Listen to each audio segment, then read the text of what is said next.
Thank you. Greetings and salutations. It's Vince Robinson with another edition of Open Door Live. We just concluded a broadcast on AM 1490 WERE, and our guest was Charlene Free. She is a transformational leader amongst a host of many other things that we're going to talk about. We're not going to be completely redundant for those of you who were on the air with us as we stream live to Facebook and newstalkcleveland.com. We just want to bring you a second chance to connect with this sister and connect with some of the great things she's doing. Among other things, she started a forum, an open forum that's online. It's called Mind Your Mind, and Mind Your Mind is actually what brought us together. So with that, I'd like to welcome to Open Door Live, Miss Charlene Free. Charlene, how you doing? I am well. Thank you very much, Vince. Thank you for having me. All right, so let's just jump right into it. Mind Your Mind. It's an online forum. You've had various topics and various experts on a number of things that relate to the importance of having a good mental state. You want to tell us about what Mind Your Mind is all about?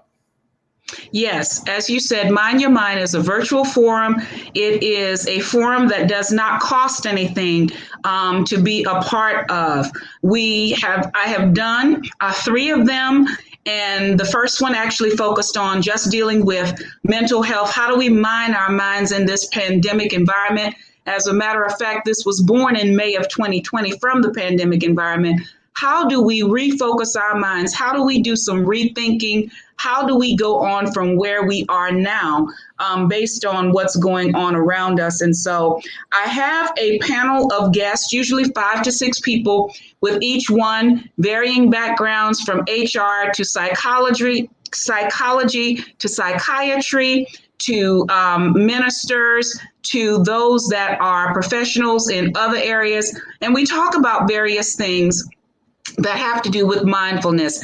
The second one that we did was one where we dealt with men and women, and those that are a part of it are able to put questions into the chat, but they're also able to ask live questions that they may have as we are going through it. So it is an interactive forum. The third one, which is the one that we just had in October, was for women only, dealing with just various things that women have to deal with, from domestic violence to also how, if you want to start your own business, rebranding yourself. We dealt with some things along that line. Self-esteem, which we know is always a big thing. Leadership development, or how do you develop yourself in leadership. One that I did not mention on the radio series that I actually did before it was called Mind Your Mind, I had various leaders that I know to come together on a Saturday, and we did something like Mind Your Mind. It was a virtual forum where we talked to each other about, okay, if you have this going on in your organization, what are some things you're doing to encourage those that are in your organization? What are some things that you're doing to move your organization to the next level in a pandemic environment? And so I actually did the first one with some women leaders that I know around the country before it was actually called Mind Your Mind. On the schedule for 2022, there will be one for youth and young adults. There will be one for couples. There will be one for singles. And I'm working with someone, Mr. Baron Damon, whose business is called The Business of Life. You can find it on Facebook. He and his wife help people with life coaching. They are certified. They also help people who are starting their businesses. They even teach people who want to have an Airbnb. How do you get into that? So you may want to look up The Business of Life. He and I are going to collaborate on bringing Mind Your Mind, the men's edition, which, gentlemen, don't panic. I will not be doing that. We're just bringing it through my forum. Baron Damon is actually going to facilitate that series and just offering people not only a chance to talk, but a chance to listen and to hear about various resources that may benefit them. Okay, I'm curious about what the forum that you want to do for young people will involve. What kinds of things are important from your perspective that they need to be mindful of or focused upon? focused on where they are now and being honest with themselves about how they feel, not being able to, especially before the vaccines were out, a lot of separation from their friends, family, other people. Many not being able to go to school. Some are still homeschooled by choice because of the rise of the D variant that is going on now. Understanding and knowing, being honest about how you really feel, how you feel as a young person having to deal with this, not being able to go to proms that you've heard about. Maybe you're a junior and we're just waiting for the prom, and now having to deal with the fact that your graduation or your prom happened and you weren't able to go, or it was in a virtual environment rather than face to face. There is a rise in terms of mental health cases with young people. I don't have all of the statistics on that, but it is a rise with that. And we've heard about even young people committing suicides. Now, I do know that statistically what they have said, and I don't have the total numbers, but they've said there's been a decline in terms of like teenage suicide, but yet, of course, we know that it is still going on. And what they're finding out is that more of them that are going on right now have to deal with young people that have been isolated for so long. So how to deal with that isolation?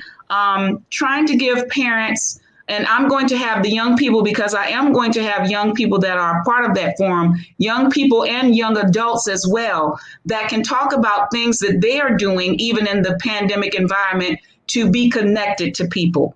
How do you do that virtually? How do you meet in a safe social distance environment? So we're going to talk about that and talk about, I'm going to ask them to be honest about how they felt when the pandemic started. It was such a sudden thing for all of us, but how that affected them as a youth or a young person. And then I hope there's one young lady specifically, I don't want to call her name because she hasn't committed, but she's actually a young author.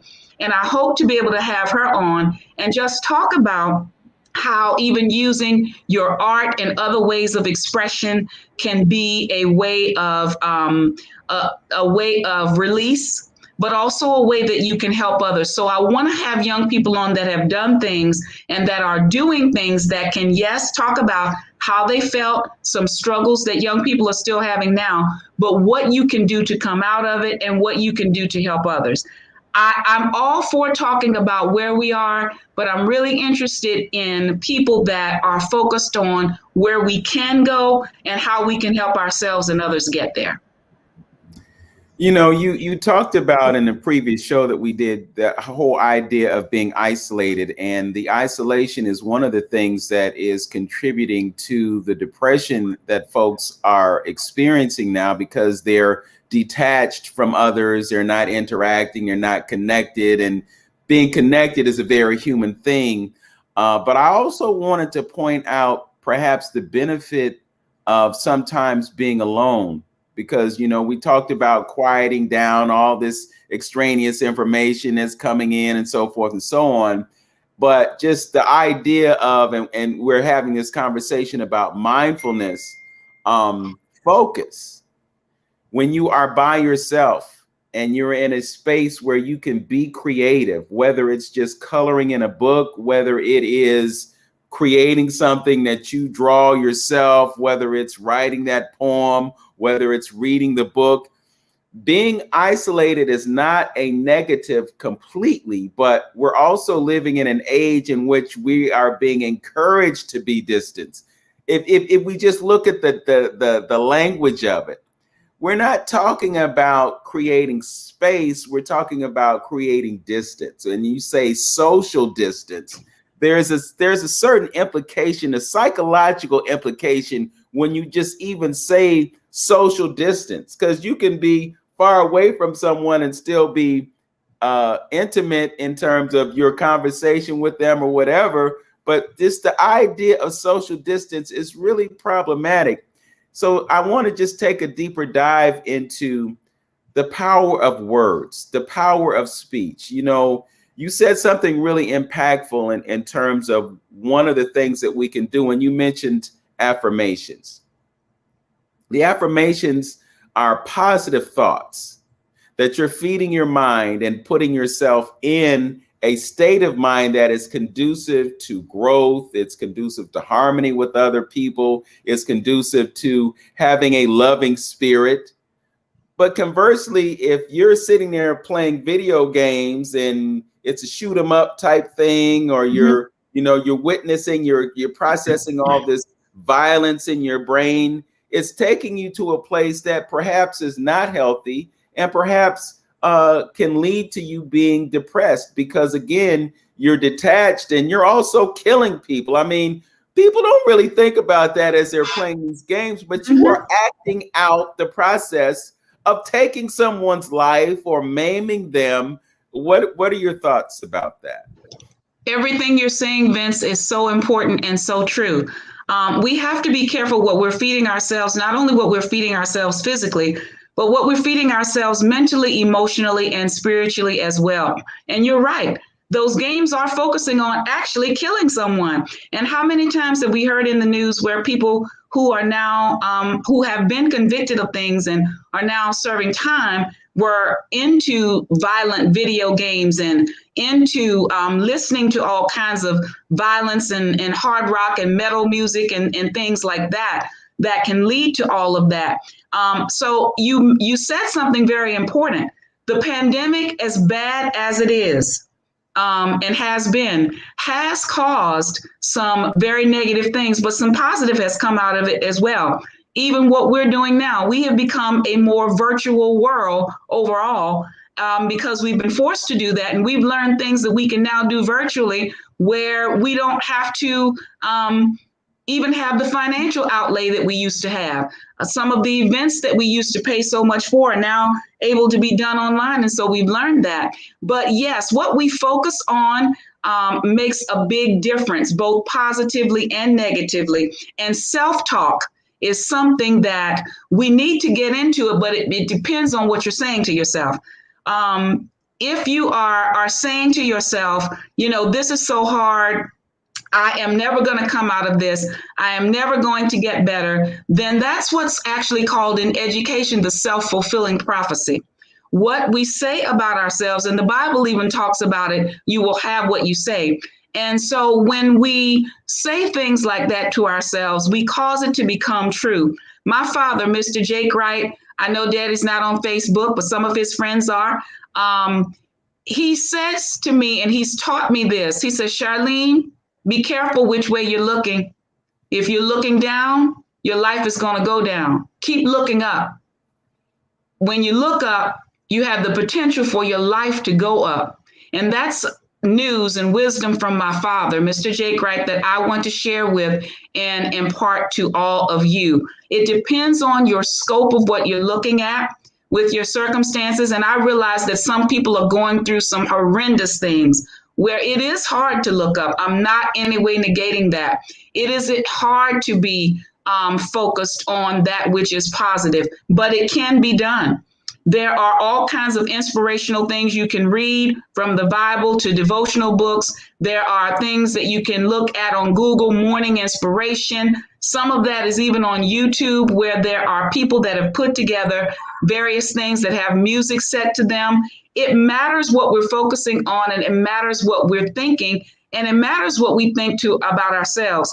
I mentioned in the last show that one of the things that I'm seeing, and I'm sure others are as well, there are people even around us who we didn't know had low self-esteem issues because they were able to mask it prior to the pandemic. But now that the pandemic is here and there's been so much isolation, that's coming out because they don't have all of the social connections they used to have, because they're not going to all of the events that they used to go to or doing some of the things that they used to do. Conversely to that, as you spoke, Vince, the pandemic and being shut down and quiet has been good for some of us.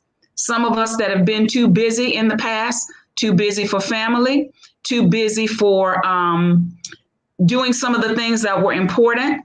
Even with starting our own businesses. Maybe we thought about it before, but the pandemic has given us time to do it, either because we're not working or not working maybe the same type of job, or we just decided to get out of the boat. This is my time to start my business. This is my time to start something inspirational that can help other people. One of the things that can help, and I know this may sound elementary, is to post things in a place where you can see them. Positive affirmations. Put things up on the walls, put things up on your refrigerator, put things up on your mirror that are positive words of affirmation. I can do it. I am blessed. I am successful. I can overcome this. I have enough time to do whatever I need to do if I try.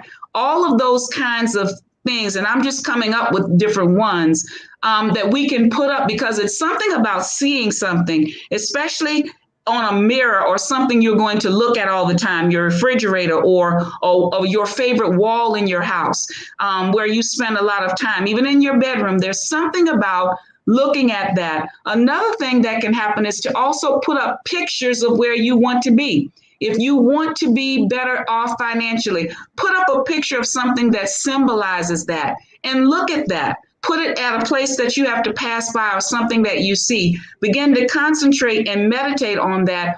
All of those are things that can help us. But some of us have just needed to get to a place of quietness and stillness so that we can think, so that we can strategize, so that we can relax. Do you know that your heart rate can become elevated based on what you're looking at? Looking at, as Vince said, some of those violent video games and sometimes even focusing too much on the news, because a lot of what's on there is negative. When we get into that, that can cause us to then have even some problems within our thinking, not to mention the fact that we were sedentary before, but we've become even more sedentary because of the fact that we are in so much. You know, I want to piggyback on something that you just said. And I'm chuckling to myself because once upon a time, I used to be a huge Cleveland Browns fan. I mean, religiously, every Sunday I'm watching a game. And I'm sitting there watching the game and somebody's doing something stupid. And there's a play and you're thinking, man, why didn't you do this? Why didn't you do that? And you're talking to a television screen, to players on a field that can't hear what you're saying and really don't care about what I'm feeling. My blood pressure go up. I'm getting angry. I'm getting frustrated. And then at a point I came to the conclusion that I'm putting myself through this needlessly. I'm not making any more money today because I'm watching this game. It's Sunday afternoon. It's early fall. I can still go out and play, commune with nature, enjoy time with my friends, and I put myself through this mental torture that I go watching a losing football team week after week after week. Oh, goodness. So, it really is important for us to consider the kinds of things that occupy our minds. Another thing that I wanted to talk about is just what your father told you. And he spoke it to you. It came from an oral tradition. And he passed down wisdom to you that was probably passed down to him. So that just really underscores the importance of us having conversations, having connections, and knowing something about those who came before us. So just so important to consider these things and talk about these things. I have posted your website here. I want folks to know that at some point, if they're interested in one of these forums that comes up in the future, they'll be able to reach out to you. They'll also be able to visit this broadcast on YouTube and get information in terms of links that we talk about that you'll share with me before we conclude the day today. But I just think that it's really rewarding to have a conversation with someone who has this idea that it's important for us to think about what we think about. I think you actually mentioned that as a saying that came from someone else. Do you recall who that was and exactly what was said? Yes. Sister Joyce Meyer, and I know many of you may have heard of her, Joyce Meyer Ministry. She said, you have to think about what you're thinking about. She said that in many of her forums and teachings that she's done, and it's true. We can't just let thoughts run random. through our head. We can, but there's a consequence for that. And what happens is thoughts can get out of control. Negative thoughts can get out of control, and then it begins to affect our mindset. It begins to affect our self-esteem. Even those of us that have a healthy self-esteem, that can change if you're entertaining a bunch of negative thoughts. Now, unfortunately, Vince, well, let me back up some. I came from a parent household. My mother, the late Gwendolyn Wright, my father, Mr. Jake Wright, they always taught us things that were positive affirmations that they spoke over us. They taught me and my sister, Catrice Wright Gillens, they taught us a lot of things that were positive. And then my great-grandmother, Mrs. Lula Whaley, who was a mother of the church that we spent a lot of time with, who actually brought my mother up, taught us a lot of these things and passed these things down. That is not what happens in every family. And I found that out when I got to college. A lot of times we take for granted growing up in such a positive environment that it's hard to fathom that some people have none of that. They have people that have told them what they can't do, what they can't be. There are wives that beat down husbands that with their words. There are husbands that beat down wives with their words. There are parents that beat down children with their words. There are children that beat down parents with their words. The things that we say have power. Our words are actually living a lot more than what you think they may be. They're not just something that we speak into the atmosphere. They have the ability to affect change and to affect us and those who are around us, both positively and negatively. That's why my business is called Flow to Life. And you will see on my website, it says, where words flow to life. So whether or not I'm doing the spoken word, or whether or not I'm doing keynote speaking, or whether or not you are attending my online course that I am in the process of developing for caregivers, or whether you are having me to come and speak for some event virtually or in person, I want whatever I say to be inspirational. I want whatever I say to lead to life. Vince can tell you before we went live, I said, Vince, it's wonderful to promote your business and all of that. But what I'm really concerned about, and this is a part of that transformational leadership in me, as well as how I grew up and my core belief, I want what I say to have life to it and to make the hearers better, something that they hear being better. And so I look forward to connecting to some of you where you can sign up or you can get in touch with me with flowtolife.com. And I thank you, Vince, for putting that up. It is so important what we speak. Parents, don't take for granted and make it the school's responsibility to speak life into your children. You do that yourself. And don't tell me you can't do it, because you can. Both of my parents were children that dealt with some abuse issues. They were children that dealt with some neglect in one form or another. But as they came together and got married and were married for 51 years until my mom passed away, they brought us up in a very positive environment. They were able and willing to give us somewhat of what they did not have. Now, my mother got her upbringing from my great-grandmother, but the upbringing from her parents was not positive until she got with my great-grandmother. And so even if your background in growing up is not what you wanted it to be, you still have the chance and the responsibility of pouring positive words into your children. Yeah, that cannot be overstated. I'm just remembering the play and the movie Fences. And when you look at that storyline, you could see how the character that Denzel Washington played, how his father probably was a little hard on him, and he repeated the same mentality when it came to time to raise his son, but times had changed a little bit. So back in the day, sometimes we thought we could motivate people by telling them, well, you ain't never gonna be nothing, and perhaps that would be a motivation for them to do something with their lives. And it backfired so many times because it became a self-fulfilling prophecy. I really appreciate what you said about speaking positively to our children, because they need to know that they are beautiful. Everything that's coming to them is telling them the exact opposite.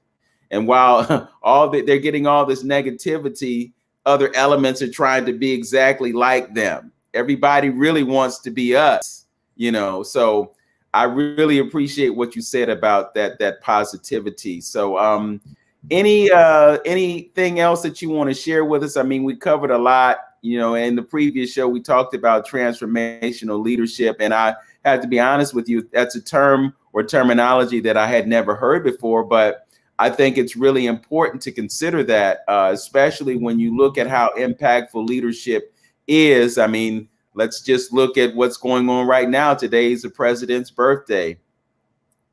President has a quite low approval rating. So there are many who are questioning his leadership. Then you look at his predecessor, and people were questioning his leadership. And I would venture to say the elements that you talked about in terms of what transformational leadership were absent from both of those paradigms. So I know we're winding down, but I do want to give you an opportunity to talk about the importance and the significance of transformational leadership. Thank you, Vince. I will do that. Before I go into that, let me say this. Parents, what I just said about speaking positive into your children, you need to still do that for your grown children as well. I have one daughter and a son-in-law, Charlene Knight, my son-in-law, Nick Knight, who's my son-in-law. I still speak positive words over them, so that's important as well. Pivoting now into what Vince is talking about, transformational leadership. A transformational leader is someone that is willing to serve others, because when you are a leader, you should be the biggest servant. That's a big part of what's missing from leadership. So transformational leaders think differently. They're not about just putting somebody out front because of what it can do for them, but who's best for the organization? Who's best to do this, even if it's somebody that doesn't like me personally? That's a growth moment that transformational leaders must be able to go through and come to and continue to exercise in their leadership, looking at what's best for the organization and best for the people that you serve, instead of your own interest. I'm doing this because it can get me to the next level. And although there's nothing wrong with getting to the next level, what is it that you're willing to do and pour into leaders under you that are coming up to be leaders? Transformational leaders are always looking at pouring out more so than receiving in. And I'm that kind of leader. I know that some of you may be as well, or may be trying to transition into becoming a transformational leader, looking at what's going to be best for the whole.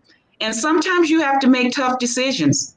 And sometimes you will have a low approval rate, even because you make tough decisions and you're determined to do what's right. Yes, sometimes it can be because you are doing negative things, and because you are hurting people, and because you're not ethical and moral. Yes, sometimes that can happen. But sometimes you can have all of those other things in play and still have it where people go against you, people talk against you, people try to set you up. So I want to say that to encourage somebody who is a transformational leader, and you did all of the right things and the wrong thing or the wrong outcome still came about. Know that somewhere in life you will see, whether it's now or later on, whatever that wrong thing is actually is going to help you and give you a testimonial when you go on to your next. The other thing is that transformational leaders must also be very in touch with their own emotional intelligence. So we hear a lot about IQ, but we don't hear a lot about EQ, the emotional quotient. How do you handle stress? How do you handle problems? How do you handle even when people are coming out against you? How do you motivate people that have low self-esteem? Dealing with all of those things and being able to have a good handle and control on your own emotions, so that when you're making decisions, you're not making emotional decisions. So that when you are having to deal with things that do hurt you personally, because we still are human, how do you deal with that in such a way that you don't inadvertently hurt other people because you're going through so much yourself? transformational leaders have to be careful and with all of that, and have to be mindful of it. But you also have to have a safe place to share. Find another leader, or even somebody that's not a leader, but somebody that just loves you and has your best interests at heart, that you can be yourself with. You can talk about your own hurts. You can talk about your own emotional damage that you have sustained from leadership, because I'll never forget when I got ready to be the president of my sorority chapter, Mrs. Emma Lily Henderson, who's one of our the seventh executive director of Alpha Kappa Alpha Sorority Incorporated. She was also a chapter president of Alpha Sigma Omega chapter and the Great Lakes Regional Director, the 21st Great Lakes Regional Director. She said, "Oh, that's wonderful and fine, and I think you're going to be a very good leader." She said, "Now sit down here and let me talk to you about the ugly side of leadership." Pivotal conversation. Changed my life. I will never, ever forget that. So all transformational leaders need to have other people who have led or who are leading that can help them, so that their own emotional intelligence doesn't become a factor to play against them in their transformational leadership. Mm-hmm. Charlene, I'm just listening to your manner of speech and your energy, and I'm thinking about how that translates into you being a spoken word artist. You are a poet as well. Yes, I am. And for everyone that has me to do the spoken word for them, I actually write a poem connected to what that theme is. And so when I write the poem for that theme, then I will read the poem at the event that they have me to come to, and it actually goes along with their theme, and it talks about something relative to them. And that's what people love, because they can see that it's actually something about their organization, something about them in it. I want to quote the ending of a poem that I actually wrote for one of my very best friends, Miss Tawana Kent, that passed away last year. She and I were very, very close, like sisters. And the name of her poem was called "The Sweet Breath of God." Those that know her know that she died because of some breathing issues. And so the end of her poem says, "So she made an exchange for her suffering and pain, and she breathed in the sweet breath of God." I heard from so many people that either saw her obituary or that were at her service talking about how that's really what happened. Even in her death, which is actually a form of healing, a lot of people don't see it as that. She really did make an exchange for her suffering and pain when she breathed in the sweet breath of God. So everything that I do as a spoken word artist is self-written, and it is written tailored to whomever or whatever I am speaking to. I have some very fond memories of the spoken word in Columbus. This may have been before your time, but there was a venue called Snaps and Taps. It was downtown, and the person who was running it is a brother by the name of Scott Wood. I don't know if you've heard of Scott, but he's like, I would say Scott is like the unofficial poet laureate of Columbus. He's a librarian, and he's been hosting poetry for years. I mean, it's probably at least 15 years, because I remember when I was involved, it was like 2003, 2004. I worked for an insurance company, and they had a regional office in Newark. It's the company that Gwen works for, and it would bring me down there. So I would come down for meetings, and I think Snaps, they did their thing on Tuesday night. So if I was down there on a Tuesday, I would go to Snaps, and I actually won my first poetry slam at Snaps and Taps. Very good. I did a poem called "Can I Tap That?" I'm not going to do it right now, but it was a play on words. It was a play on words, and it was enough of a play to win me $100. I'm in this moment about something that happened within the past 24 to 48 hours, and how you might write about that. And that is the acquittal of Kyle Rittenhouse. I mean, you know, when we talk about how people are feeling, I'm just wondering how Black America feels right now that someone could get away with murder. Now, I don't watch the news. I am on Facebook, so I see bits and pieces of what the popular narrative is, but it just, I don't want to say blows my mind, because again, we talk about the power of words and my mind doesn't need to be blown.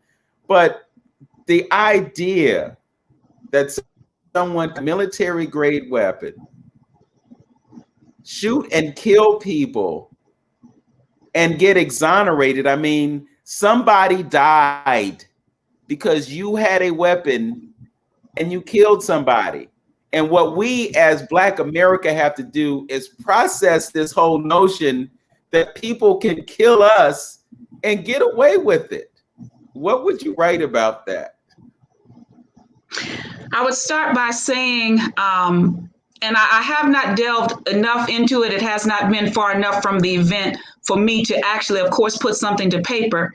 But the last Mind Your Mind that I had, I said this, and I said that I'm going to start incorporating it into all the Mind Your Mind sessions that I have. My brother, my sister, you're one of a kind. So don't forget to mind your mind. As we talk about what happened in the Wittenberg situation, and we know that that has happened so many times, from Rodney King to Trayvon Martin and others that have had, where it seems that people are getting away with things. I want everybody who's listening right now to hear me, regardless of what your spiritual affiliation may be or not.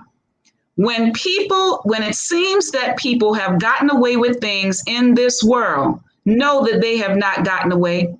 What seems to be the end of the trial in the jury room begins their trial here on earth. There will be things that will come around. I don't talk about karma and all of that. I'm not talking about that, but I am talking about what the Bible says: we do reap what we sow. I'm not saying nor wishing that these people are going to be killed, but when you sow bad seeds, they have to come up. Just like we know you don't study for a test and you make an F, well, that's the harvest of what it is that you've done. They will not have any rest. They will not have any peace, because regardless to what people get acquitted of, they know deep within themselves and within their minds what really happened. They know what they've done. They know why they did it. They know how they did it. And my mother always said, you can get away from everybody in this world, but you'll never be able to get away from yourself. Now, I know it's hard to think of that, because then we say, but we're in a place where there's supposed to be justice, social justice. That's not justice. People get away with things. People kill people. And we know that there's a case now in Georgia looking at those that killed Mr. Arbery and how that's going to pan out. And we have this many Caucasian jurors and only one person of African American, and people, the pastors are told, we don't want you in the courtroom and all of this. Well, the thing is, people ultimately have to deal with God, yes, whether they believe in him or not, but they also have to deal with themselves. That's the part that they will never be able to get away from. What really, because I have to believe that when you've done things like that, it does something to your psyche, whether you realize it or act like it or not. For those of us that are watching that, we have to be careful not to become vigilantes and want to go and do something to someone else who's of that same race, or someone that may look like that person or remind us of that person, because then we get into where we are not only developing negative mindsets, but we also are developing things that can get us into legal trouble and can lead to lasting emotional woes. Shake it off. That's much easier said than done. But one of the things that a transformational leader does, and all of us have to do, whether or not we consider ourselves leaders, we're leading in somewhere, leading in our home, or leading in the job, in the church, or just leading ourselves in life. We have to be careful of letting things get inside of us. I work in a medical environment, and this is off of what you said, Vince, where sometimes we get all kind of regulations coming down in the middle of the day, especially in this pandemic environment. This is changing, that is changing. Put on the N95 mask, put on this, do this or that. And so a lot of times I go into a room with my computer when I get ready to do my written work, and I will either listen to something spiritual or something inspirational, or listen to good music. I love old school R&B. I will listen to something positive so that I don't allow the environment on the outside to get inside of me. We cannot allow what people have supposedly gotten away with get inside of us, because then that affects how we interact with our families, how we interact with others, but ultimately how we interact with ourselves.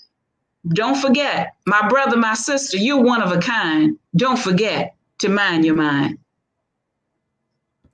Beautifully said, beautifully spoken, and thank you for that. And thank you for what you're doing to make a difference in the lives of people. What I like to do with Open Door is bring the stories that need to be told, because there's so much about what's wrong with the world, but there are people like you who are doing things to make things right. And as long as we have folks doing what has to be done, we don't have to live in the sense of hopelessness and helplessness. I think one of the reasons that verdicts like the Rittenhouse verdict and other verdicts are passed down is just to maintain a certain sense of anger in us, a certain sense of hopelessness, like, no matter what we do, we'll still be where we are. And the whole time that's happening, where our minds are closed to the power that we have within ourselves. When we look historically and you see how America has been because we've been here, and the fact that many of us were brought here to make America what it is, we have to begin to understand the value and the power that we have within ourselves. And when we connect with that power, we have an ability to transform things, to change things. It was somebody who said, and I don't know who it was, I'm not good at quoting folks, but I remember the gist of what they said. But the basic of it is, if you want to get somebody off your back, stand up. Yes. And it's really time for us to start standing up and stop accepting the status that has been given to us. You want to talk about words. How long have we been calling ourselves minorities? And we're not a minority. Sometimes you have to pull back and take a view from a distance as opposed to taking the close-up look. So if you look at America and you go by the numbers that they tell us, they put us in this category of minority. But when you really think about the implications of the term minority and its acceptance, you are accepting a label that indicates that you are less than someone else. When we're in a country where everybody's supposed to be equal. So I don't accept the label of minority. I don't find myself as a minority. Another term that we use loosely is white supremacy. By you saying white supremacy, you are almost acknowledging that white supremacy is a thing. White supremacy does not exist because white people are not superior to anyone. So what I do many times as a wordsmith, as a poet, as a writer, is I flip things. So I was having a conversation with someone earlier in the week, and I said, no, I'm going to redefine it as white pseudo supremacy. Yes, because that's good. Supremacy is false. So I'm not going to say white supremacy anymore.